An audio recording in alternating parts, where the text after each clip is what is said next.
multiple participants can share their screen simultaneously. So the next control is chat. If I click on that, the chat feature allows the host and participants to communicate with each other. If you want to chat, type your message in here and then click on enter to send. Participants can chat with each other or only with the host, which will depend on the settings that the host has selected. So you can see the settings here. Participants can chat with no one, only host, with everybody publicly, or publicly and privately. You can also share a file with your participants either from your computer or from your cloud accounts. And then we move on to record by clicking here, and you can record everything that is happening in the meeting by clicking on record. You can also pause the recording by clicking on pause.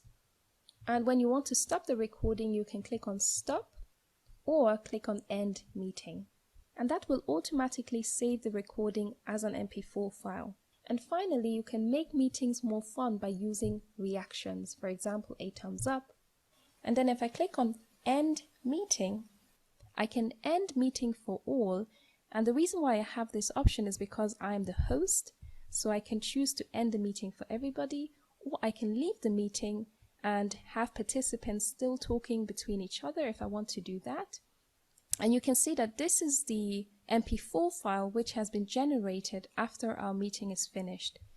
The final thing I want to cover very quickly is if you want to schedule a meeting, you can do that here on your Zoom account. So click on schedule meeting. Or if you go to the app which is pinned down here on your taskbar, you can also schedule a meeting by clicking on the schedule icon, and then you can complete all of the meeting details here. So complete your meeting topic, a brief description of your meeting, when your meeting will take place. Also, if I scroll down, I'm just going to leave all this as they are. Now for meeting options, I'm going to enable join before host.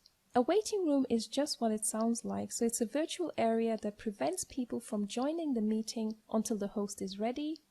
Then you want to save, and you can see this is my meeting URL which I can copy. Alright, so this is my meeting invitation, and this is what people are going to see when I send them the meeting invitation. So if somebody wants to join my meeting, they need to click on this URL, and then they will be automatically prompted to download Zoom onto their computer so they can join the meeting.